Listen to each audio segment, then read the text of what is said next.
प्यारे बच्चों, कक्षा 12 है कि भूगोल की क्लास में आपका स्वागत है। आज हम खंड के मानव भूगोल के मूल सिद्धांत के अंतर्गत दूसरे अध्याय में जो टॉपिक लेने जा रहे हैं वह जनसंख्या वितरण को प्रभावित करने वाले कारकों में तीसरा टॉपिक है सामाजिक एवं सांस्कृतिक कारक और राजनीतिक कारक। तो तीसरा और चौथा दोनों टॉपिक आज हमने एक साथ लिए हैं। देखिए, पहले है आपका सामाजिक और सांस्कृतिक कारक। सबसे पहले है आपका विस्थापन। देखिए, तंग दिली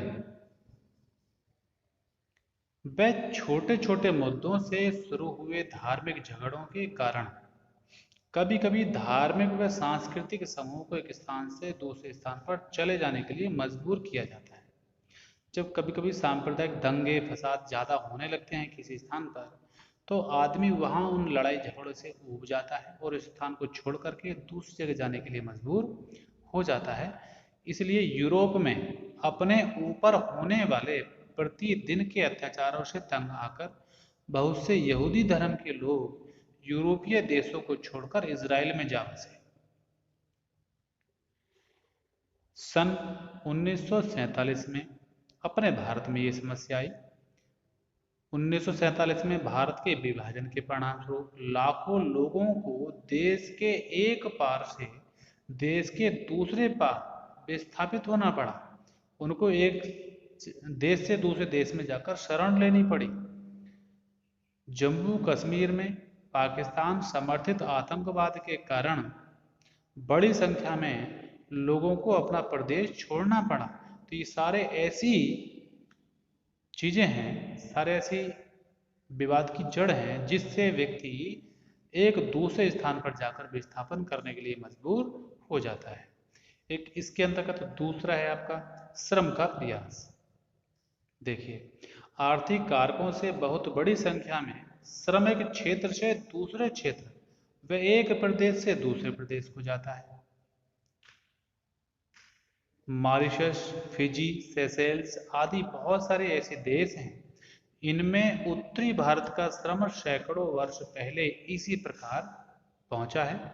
आज अगर हम भारत की बात करते हैं तो लाखों भारतीय लोग अमेरिका, ऑस्ट्रेलिया व मध्य पूर्व के देशों में अपनी आजीविका चला रहे हैं। वहाँ आर्थिक दृष्टि से जो यहाँ मजबूत कमज़ोर थे और अन्य देशों में जाकर के अपना आजीविका चला रहे हैं। एक इसके बाद जो चौथा है आपका बिंदु राजनीतिक कारक। देखिए, कुछ राजनीतिक बिंदु भी होते हैं जिसकी वजह से लोगों को कुछ समस्याओं का सामना करना पड़ता है। अर्थात जनसंख्या प्रभावित होने जो कारक हैं क्या हैं? विभिन्न देशों की जनसंख्या नीति भी इसके वितरण को प्रभावित करती है। कभी रूस साइबेरिया को आबाद करने की पुरजोर कोशिश किया करता था। रूस जो है वहाँ जनसंख्या का अनुपात बहुत कम है, क्षेत्रफल सबसे ज़्यादा है विश्व में, इसलिए उसने जो है पहले क्या किया, जनसंख्या को बढ़ाने पर जोर दिया। वहाँ अधिक संतान पैदा करने वाले माता पिता को सम्मान स्वरूप मेडल दिए जाते थे, पुरस्कार दिए जाते थे, इनाम दिए जाते थे। आज ऑस्ट्रेलिया ने अपने शिक्षण संस्थाओं में भारतीय लोगों के लिए सारे द्वार खोल रखे हैं। समझे? बहुत सारे भारतीय ऑस्ट्रेलिया में उच्च शिक्षा ग्रहण करने के लिए जाते हैं। तो यहाँ तो जनसंख्या को बढ़ाने की कोशिश, लेकिन इसके विपरीत अगर देखते हैं तो चीन, भारत, बांग्लादेश जैसे सघन आबाद वाले देशों की जो नीति है वो जनसंख्या को हर हाल में कम करने की है, नियंत्रित करने की है।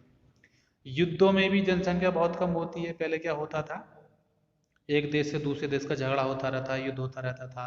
विश्व युद्ध हुए थे पहले और दूसरे, उन विश्व युद्ध में भी बहुत अधिक जनसंख्या मारी गई थी। अगर हम पहले विश्व युद्ध की ही बात करें तो पहले विश्व युद्ध में जो 1914 से 1918 तक चला था, लगभग 4 साल हैं, और जो दूसरा विश्व युद्ध था सन 1939 से 1945 तक चला था, तो यहाँ 1914 के बारे में बता रहे हैं, उसके बाद से अब तक विश्व में 9 करोड़ लोग युद्धों में मारे जा चुके हैं, अर्थात यहाँ जनसंख्या का अनुपात कम हुआ है। तो ये सभी ऐसे राजनीतिक बिंदु हैं जो जनसंख्या के घनत्व को प्रभावित करते हैं। ये इस तरह से आपके 4 बिंदु हुए हैं, भौतिक, आर्थिक, सामाजिक और राजनीतिक। ये 4 मुख्य कारक होते हैं। इसके आगे एक नया टॉपिक लिया जाएगा कल, जो है जनसंख्या वृद्धि। ठीक है, तो आगे कल बताएंगे।